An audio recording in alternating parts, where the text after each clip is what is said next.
Hey everyone, greetings. It's Naomi Wolf of Daily Clout, and I'm delighted to be here with the always radiant and always impressive Dr. Kelly Victory. Welcome, Dr. Victory.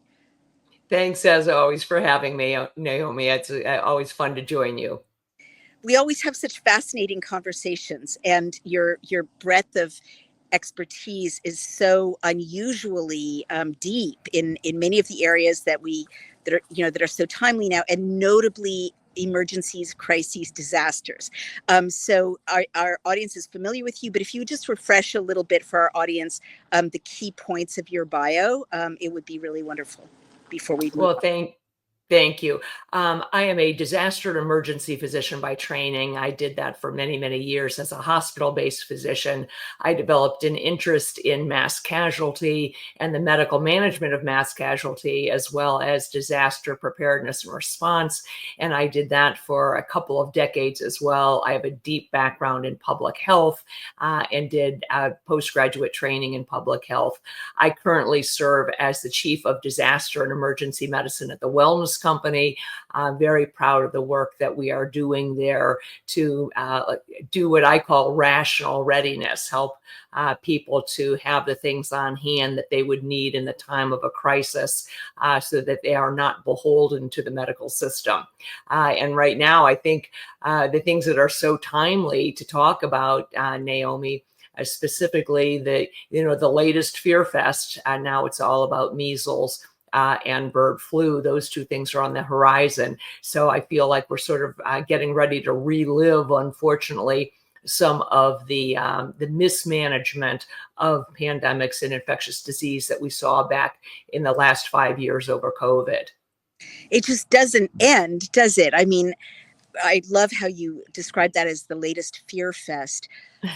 And every time, those of us who are not doctors and don't have your background are kind of helpless in the face of big headlines that we can't really assess. So let's start with bird flu, okay? Mm-hmm. I feel like there's been a drumbeat about bird flu for about a year, and it keeps kind of not coming into fruition. And recently it's here, and animals are being culled, and the price of eggs quadrupled. Walk me through, what the heck is the bird flu scare? Why is it happening? Whose interest does it serve? And what would happen if there were no interventions? Great questions. Well, to be clear, this particular outbreak of bird flu, specifically H5N1, started several years ago. And historically, bird flu has never posed any significant risk to people other than those who are in direct contact with infected birds or infected cattle. There has never been a case of human-to-human transmission of bird flu. Wow. Just doesn't happen that way. And the people who had gotten ill in the first outbreak with this particular outbreak of bird flu had only had very, very mild symptoms, pink eye, a little bit of nasal congestion, no big deal at all. And again, they were people who were in direct contact with infected animals. Problems are several. Number one, we are seeing a new variant, one that's called D1.1, which interestingly, all of a sudden appears to have an affinity for lung tissue, where the other did not. It only had these mild upper respiratory symptoms. So we're concerned about the possibility that we may see more severe illness all of a sudden with this bird flu. I think several things to keep your eye on. Number one, they are doing gain of function research on this particular virus, not in Wuhan, right here in the United States, including at the USDA lab in Athens, Georgia. What? Yes, and in multiple academic laboratories, including the University of Wisconsin in Madison, with this specified goal of making the virus more transmissible human to human. Oh my gosh. Now, why in the world would somebody want to do that? That is insanity, because lab accidents do happen, and they happen commonly, hundreds of times a year. So even devoid of any nefarious intent, accidents happen. People are fallible. And so the idea that they are manipulating this virus in a laboratory to try to make it more virulent, more transmissible, something to keep your eye on. Then add into it the fact that, as you said, what would happen if they didn't intervene, which would have been the best thing possible. The best thing you could do with a virus of this sort is to allow it, frankly, to run its course through the flock, through the herd of cattle, and let it take its own natural course. Somewhere in the range of 0.5 to 1% of the animals will get sick and die. So for every 100 birds, you might lose one naturally to bird flu.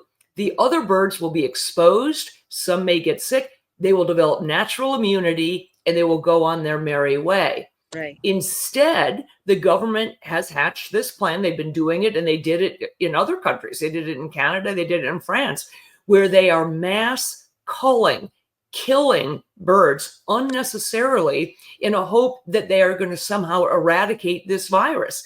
And I promise you, you will not. You cannot cull your way out of this virus out of to extinction. Right. So instead, it will continue to mutate, continue to spread, and it's continuing to be spread by wild birds. The mallard ducks come, they land, they commingle with the chicken flock, and they spread it. And unless you're going to kill all the mallard ducks, you're never going to eradicate this virus. So all you are doing effectively is driving up poultry prices, driving up egg prices astronomically, and putting a tremendous strain on the food source for millions and millions of people. So absolutely the wrong approach. This, I mean, my head is exploding as I'm trying to process what you've just said. There's so much. Let me start with the first kind of shocking thing I'm absorbing. You're saying that they, and you said the USDA specifically, meaning the government agency, Yes. is doing gain of function research, and you named a lab, and you also said that university labs are yes research. Isn't that illegal? Hasn't it been illegal since 2017 to do gain of function research in the United States? No, well, here's the reality. I didn't agree with much of what happened during the Obama administration, but one of the things I did agree with was the moratorium that Obama put on gain of function research back in 2014. That really was not as broad reaching as you might imagine. It really said that there could be no federal funding for research, gain of function research. Not that it couldn't happen at all, particularly in private labs. That moratorium even has now been lifted, which is how we find ourselves where we are today. Again, this idea of, and to be clear for your audience, all gain of function means is that you take a pathogen, in this case, a virus, but it could be a bacterium or a fungus. You manipulate it, you change it in the laboratory artificially to make it more virulent. That could mean so that it's more resistant to treatment, so that it causes worse disease, so that it's more transmissible person to person or to different species. Lots of different ways you might mess with that pathogen, but they all lead to the same thing, which is it gets worse. It takes something that is fundamentally was never a risk to anybody other than people in direct contact with the infected birds, and all of a sudden start saying, now we could create absolutely another pandemic amongst people if human to human transmission were to start to occur.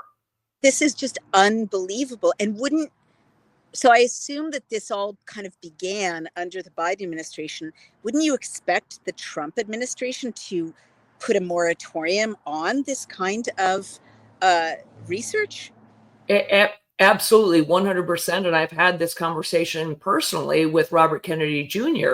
that of all, and he's got so much on his plate, but I believe that absolutely putting a full stop to gain of function research, not just that would be paid for by federal funds, but make it absolutely illegal. You cannot create what could fundamentally become a bioweapon in a laboratory. You can't make a nuclear bomb in your basement, and you shouldn't be allowed to manipulate, pathogens in a laboratory so that they become more dangerous. It's a really, really bad idea. It just seems like common sense 101. I mean, I know RFK Jr. is busy, but given what we've all lived through, whether it's Trump or RFK Jr. or Dr. Bhattacharya, it just seems like this should be agenda number one, putting a stop to gain of function research, let alone in the United States. We don't need it, Absolutely. right? It doesn't. Correct. And to be very clear, it's being driven, Naomi, by the pharmaceutical companies because, What? wait for it, Okay. All they've right. got a, don't you think they've got a vaccine at the All ready? right. They've got Johnny on the spot with the next mRNA shot to treat and prevent the bird flu. So this is what it's all about. They Oh, try to create a more virulent pathogen for which they can then create the solution. So it's an ongoing, wash, rinse, repeat. They create the problem, then they create the solution, quote unquote, to the problem, and people get rich off of it. wow. Meanwhile, people are being harmed, and that is the harsh reality. Mm-hmm. This is just mind blowing. I mean, how cynical. And yet now I understand exactly what the big picture is. So the other thing that was mind blowing that you said, just thinking, as I do as an English major, about waves of disease in literature and memoirs that are recorded, in human diaries and journals and books and nonfiction books and so on.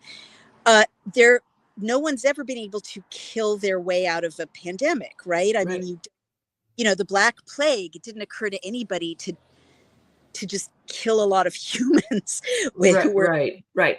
stop it. Like, we all used to know that that's not how you stop infections, right? I mean, Correct. Well, if if you saw the way, exactly. So if you really understand the way that they're doing this culling of the birds, by the way, Naomi, it is so preposterous. They do what they call group testing. They test 10 or 11 or 12 birds. They put all the swabs together in one tube. mm, And if one of them tests positive, they don't know which bird was actually the infected one. So they kill all of them. oh my gosh, It is right. It is absolute insanity, and I do believe, conspiracy theorist that I am, and proudly so. Trump is fully in the process of draining the swamp, but the uncertainty for many is, will he expose the entire pandemic? There is enough public evidence for folks to be concerned who injected themselves in this experiment.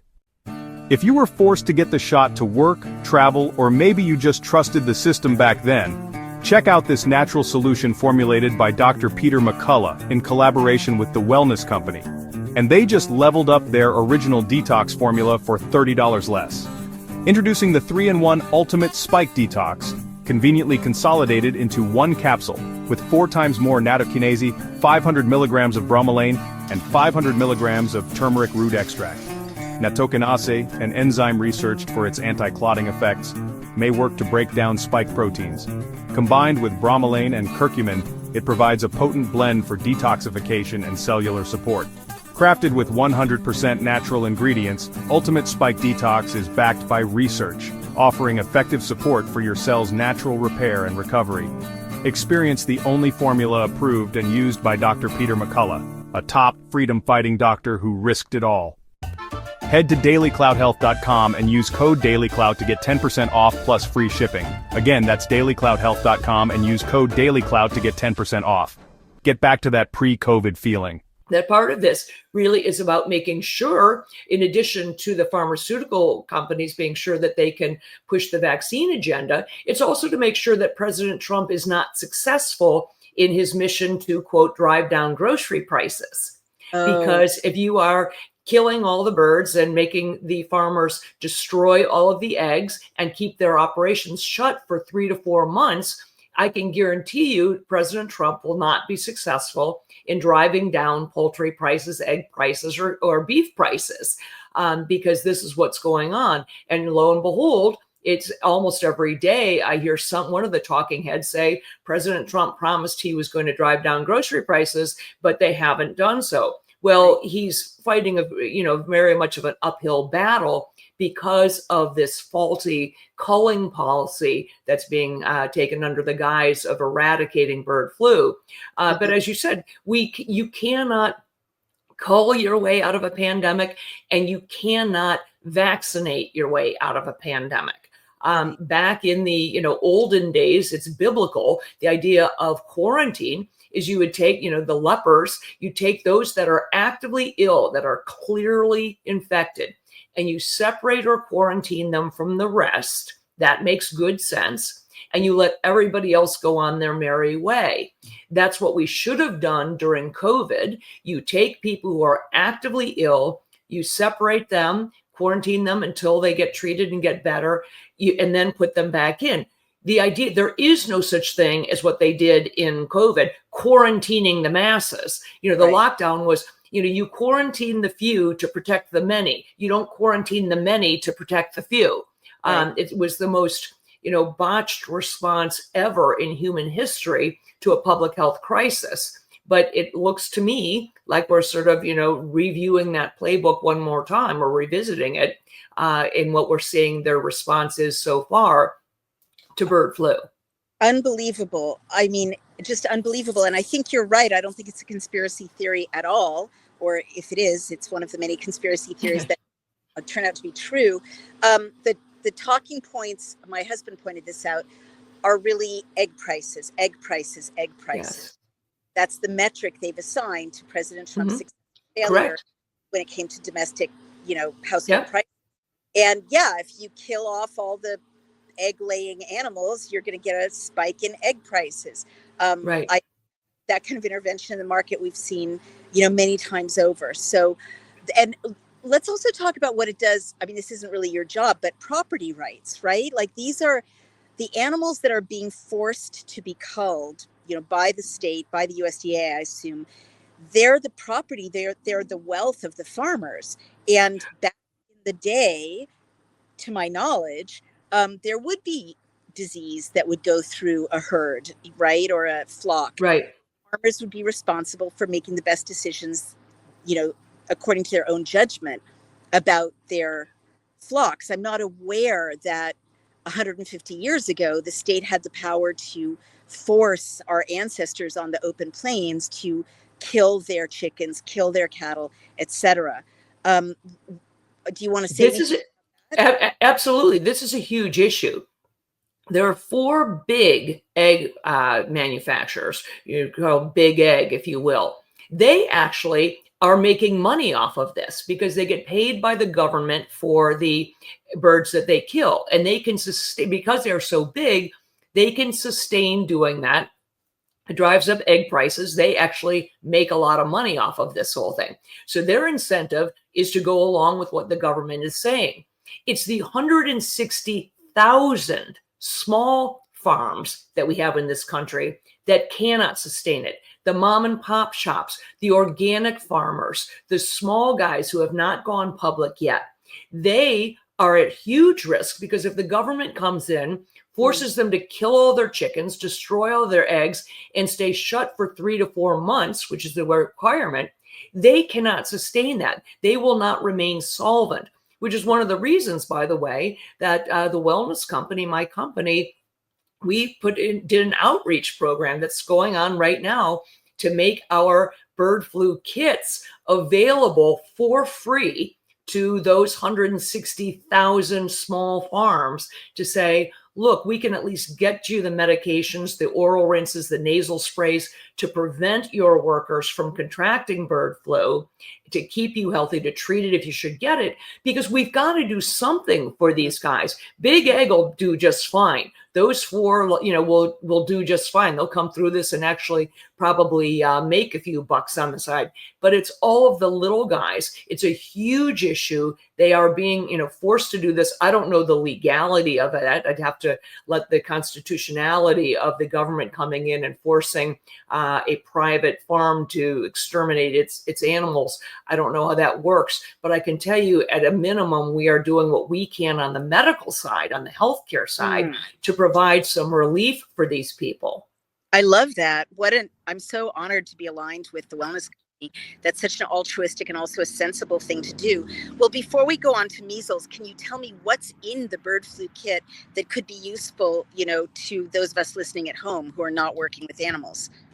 Well, the great thing about the stuff we're including is that it has broad application. It's not just for bird flu. The nasal sprays and oral rinses with a little bit of povidone iodine. We have one in our kit. You can also make them at home. There are other versions available, but it's very simple. The route of entry for most viruses like this, respiratory viruses, is through the nasal passages or through the mouth, and to a lesser extent through the eye. So simply rinsing with, using the oral rinse or nasal spray twice a day, morning and night, vastly decreases your risk of contracting a number of viruses, including, by the way, influenza and COVID and respiratory syncytial virus. So super simple. Then there is an FDA approved treatment for bird flu, an antiviral, Tamiflu, which we include in the kit as well. It isn't 100% effective, but it at least gives you something that you can be working with. And then we include antibiotics. Many viral infections are actually exacerbated by the development subsequently of a bacterial pneumonia on top of it. If you actually look back at what people died from in 1918 during the Spanish flu epidemic, they really didn't die of the flu, of the actual virus. They died of the bacterial infection that they got afterwards, or in a few days later, and they did not have the antibiotics to treat that. Which is a good segue, by the way, to the topic of measles, because the child that died in Texas, tragically, we feel awful about it, but didn't actually die of measles. She had measles, but she died of a bacterial infection in her lung that was inadequately treated. So again, our kits include things to prevent people from getting bird flu, the antiviral that's suggested by the FDA to treat it, as well as an antibiotic to make sure that you don't end up with a bacterial superinfection. Wow. So are you saying that the bird flu kit that TWC produces can be used to treat or prevent bird flu and other viral infections, but can also help people with measles avoid getting bacterial infections? Well, Same kit? no. The things that are included in there will decrease your risk of getting any respiratory infection. So it was not intended for measles specifically. It really is intended for respiratory infections like influenza to prevent that. But I'm saying that the idea that a viral infection can commonly present, and when people get profoundly ill, many times it isn't from the virus itself, it's because they are set up to develop a secondary bacterial infection. And if you don't have the antibiotics to treat that as well, and don't get that portion of the treatment, it can go sideways. And people believe, for example, X number of millions of people died, quote, of the Spanish flu. They really didn't die of the Spanish flu. They really died of a bacterial infection that they got afterwards. And that appears to be the case with this, quote, measles death that happened in Texas. It was not the measles virus, apparently, that caused that child to decline so rapidly. It was a bacterial infection. Wow. So let's move now in our last segment, or our last minutes, to this outbreak of measles. I'm old enough to remember, I know you and I have talked about this, and if not, we should. I'm old enough to remember when everyone had measles, and it wasn't in chicken pox. I had it. Right. Yeah. Right. And our moms and dads kind of welcomed our having measles, getting over the mumps and the chicken pox, because we would have immunity. And it wasn't considered a very routine childhood illness. Now there are these, as you say, fear fest headlines. And yes, I recognize a child has died. You've made it clear that she didn't die from measles precisely.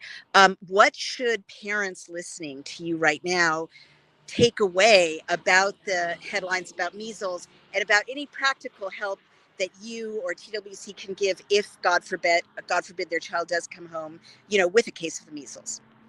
Well, great questions. So as you said, measles was a very routine childhood illness. I had it. My brothers and sisters all had it. We were growing up before the measles vaccine was available. I am not anti-vaccine. By the way, neither is Robert Kennedy Jr. What we are is pro-safety, pro-data, and we want to make sure that we have fully tested those therapeutics, including vaccines, that we give to millions of people, certainly children. Hey parents, I have an early Christmas and holiday gift for you. We've all been there. 1 minute your child is bouncing off the walls, perfectly healthy, and an hour later, this child is very sick. You feel helpless, and it can turn your plans upside down, especially on vacation. After thousands of customer requests, the wellness company has just launched the Kids Emergency Medical Kit. You no longer have to deal with emergency illnesses in a panic. Now you can have 6 critical medications at your fingertips to treat 20 plus illnesses for issues children have, such as strep throat, ear infections, lice, and respiratory illnesses. You can avoid urgent care and hospitals. The Kids Emergency Kit has been hand-selected by the wellness company's medical board and includes chewable amoxicillin, dissolvable ivermectin, and an optional EpiPen and more.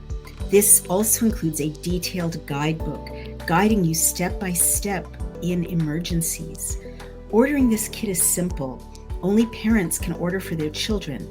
Fill out an intake form and you will get a verification call for consent. Then it's delivered to your door. Don't wait till you're in the middle of a crisis and avoid late-night urgent care runs. Order your Kids Emergency Kit today and remove panic from your life. And if 1 or 2 of the prescriptions run out, there's a replenishment option to restock only what you need. Go to dailyclouthealth.com and grab your Kids Emergency Kit right now. Use code DailyClout to save up to $40 at checkout. These kits are only available in the USA. Thank you. So a little backstory on measles. The death rate from measles from the beginning of the last century, 1900 to 1960, the death rate from measles had plummeted precipitously by 98%.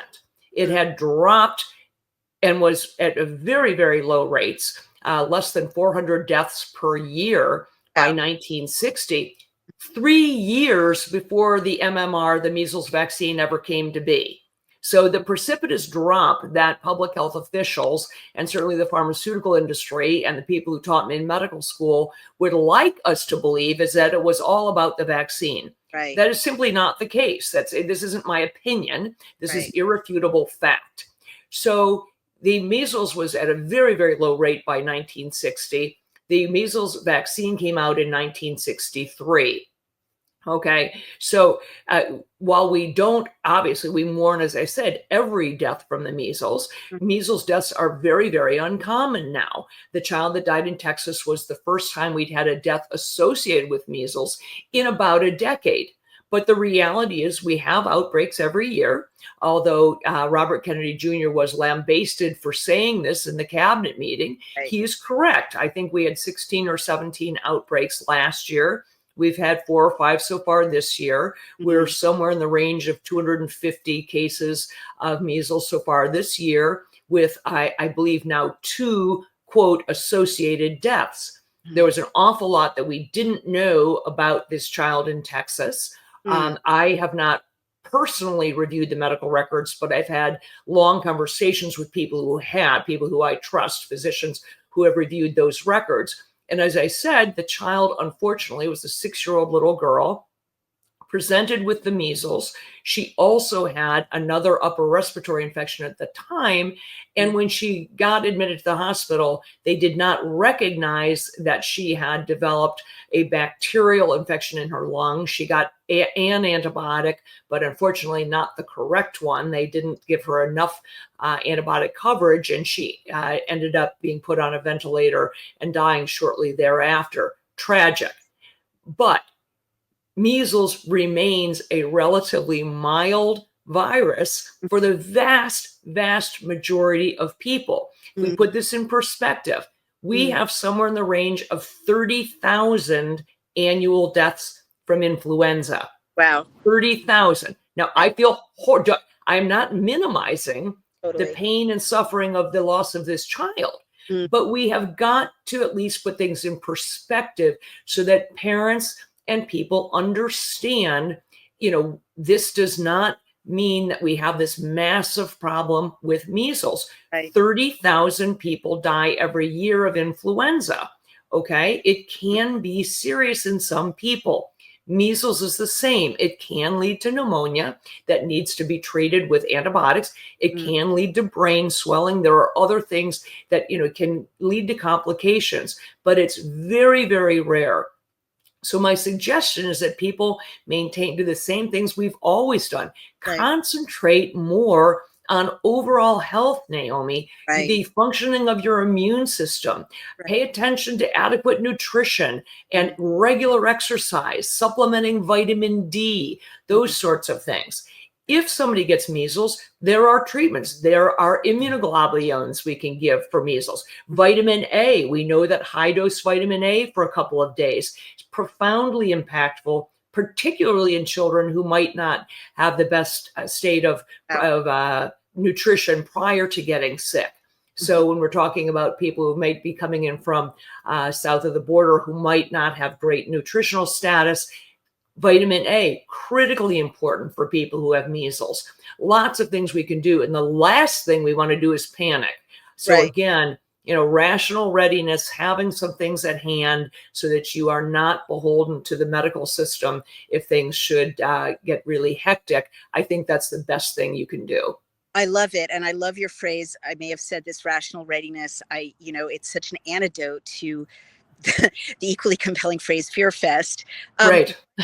in our last, minute or two that we have with you, um, is there a kit? I mean, sorry to be so practical, but as a parent and hopefully soon a grandparent, not that I have any news to announce, I just, like it's time. But what can we have at home? Like, does TWC have a kit for kids, to help their overall well-being when they get these routine infections or problems? Absolutely. We have, and if you go to the website, you can see all of the different kits. There's some overlap in what they contain, but we do have one specifically for children that includes antivirals, antibiotics, medication for nausea and vomiting, steroids, all the things in pediatric doses. And Mm, these kits are not just generic. The medications in the kit are written and prescribed specifically for the individual. They mm, come in a standard prescription bottle with the name and the label on them. We do not ask people to fly blindly. You can have there's a televisit that you can get. You can always get in touch with one of our physicians and speak to one on the phone or face to face. There's a very extensive guidebook in there. And again, we're not suggesting that you can replace your regular doctor or certainly even replace emergency services.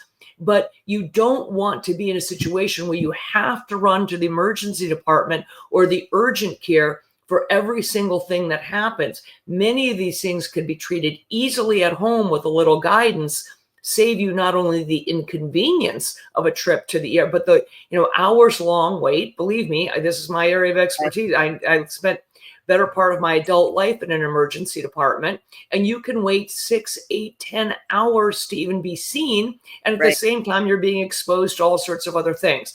Exactly. So I think it's worthwhile having these, whether you're traveling, have one on board. Many of our kits, for example, include an EpiPen, an epinephrine pen for people if they have an anaphylactic reaction to anything from peanuts to whatever else, and having that can actually save a life. You're Totally. still going to have to go to the emergency department. That person will need to go to the ER, but you can actually save a life with the things that we include in some of these kits. So again, I think they're worthwhile, and particularly as they continue to churn the fear waters around us, and it's not going to stop anytime soon, Naomi. They're Yeah. going to continue on, bird flu, measles. There will be another outbreak. They will keep this going. And the best thing we can do is, as I said, number one, rational readiness with the kits. And number two, pay attention to your overall health. There is no vaccine, there is no pill, there is no treatment that will substitute for adequate sleep, good nutrition, regular exercise, stress mitigation, the common sense things that our parents and grandparents taught us to do. Totally. Before I say goodbye to you and ask you where people can find you, I just want to validate from our own experience in my household how we've been using the emergency kit specifically, absolutely, to keep things from getting worse. Whether it's a Mm-hmm. UTI or, if you injure your hand, like Mm-hmm. I was doing some work, and to take that precautionary step, we found that it's just incredibly effective and makes you feel not panicky, to be able to kind of nip things in the bud. And it's a wonderful feeling, and also, as you mentioned, not to have to sit for 6 hours or 8 hours surrounded by horrible toxins and Right. infections, while you're waiting to be seen by a specialist. So I highly recommend it. I'm so glad we got our emergency kits. And I really, want to second what you're saying. Where do people find you, Dr. Victory? How do they follow you? Well, my social media platform on X is at Dr. Kelly Victory, and I do try to answer people's questions when I can there, and then certainly at the Wellness Company. As I said, there are a host of, you go to our website, there are a host of videos, not only mine, but Dr. Peter McCullough and Harvey Reish and Dr. Trubinsky, Dr. Jim Thorpe. I work with Dr. Alejandro Diaz, who's a pediatrician. We've got a great group of physicians there. The best of the best. And we post a lot of informational videos, including some, if you're a member, you can watch our roundtable discussions where we really get into the weeds on different topics. And you can sort of see, what I say, back in the olden days, meaning pre-COVID, what doctors used to do, which is sit around and have academic debate and discussion where we really push on things and come to what we believe is the best conclusion about everything from treatment protocols to prevention. I'm so grateful that you guys exist, and really the most distinguished medical and scientific lineup in the country, right now. I have to say goodbye to you, but thank you, Dr. Victory. So valuable, so enlightening. And till next time, thank you so much. Thanks for having me, Naomi. Take care. Bye. Hey, everyone. Naomi Wolf here. How are you doing with your New Year's resolutions? January is here. My start was pretty easy. My resolution was to focus on my well-being, and we all know that the foundation of well-being is a good night's sleep. So if I could do just one thing to improve my sleep and overall well-being, it is taking the number one mineral for sleep, which also helps me personally on so many levels. Yes, I am talking about magnesium. Actually, I am talking about the Magnesium Breakthrough by Bioptimizers. It's 7 different forms of magnesium in this supplement, which are involved in over 600 different biochemical reactions in the body. Pretty much every function in your body is upgraded when you do take magnesium, from the quality of your sleep for your brain function, metabolism, to your stress levels. And even if your 2025 resolution is not to focus on your health, as mine is, how are you really going to be able to achieve all your goals without quality sleep and stress management support? It's hard to do that. So please do yourself a favor and make Magnesium Breakthrough part of your daily routine this year so you can get the vitality that you need to conquer your dreams. Go to byoptimizers.com/Daily Clout now and enter promo code Daily Clout to get 10% off of any order. And if you subscribe, not only will you get amazing discounts and free gifts, you will make sure that your monthly supply is guaranteed. Again, that's byoptimizers.com/Daily Clout, promo code Daily Clout. Take care.